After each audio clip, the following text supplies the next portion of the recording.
scale it.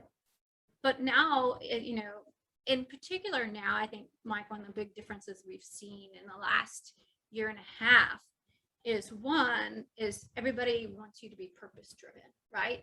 What is your why? And so you gotta really know your why, and that's really, really important. And so even if you were a company that you did X, Y, and Z for 100 years, how are you relevant to today's economy, and how do you position yourself for today's economy? Does the why have to be real? Because sometimes funding is tied to your why. Yeah. Do companies just create the why because it sounds good, or sometimes is it really in their DNA of who they are? I think it depends on where you are.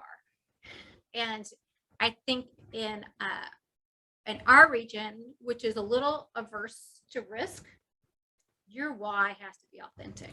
Okay. So the why has to be. Yeah. You've got other places in the country. It's more money driven. Yes. And results. Yeah. Here, it's when I always joke and say, coming from up north, I don't need to know your family DNA, your mama and grandmama, and all the things that go. If you can deliver on the day that you say, your family history doesn't play a big part.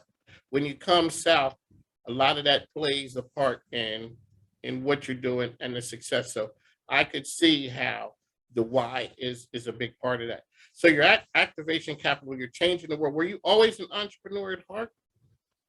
And what made you think about, okay, you know what, now the world has changed. The world has been put on timeout. Let me go out there and start my own thing. Yeah, so I've always been a problem solver and a builder. Okay. And how I do that in the different seats that I've sat in but that's what I love and what my passion is. And so I did have a previous company. 16 years ago, I started my own company.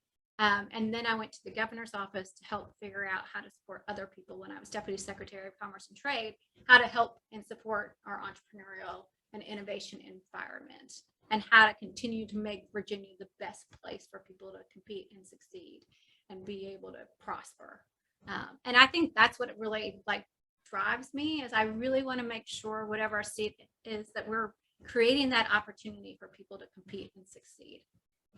And so then, and I just decided, that this is time to go back in and really focus on how do I, as an individual, create that space to help solve problems for others. All righty, now's the time. On the mic, ESPN Richmond.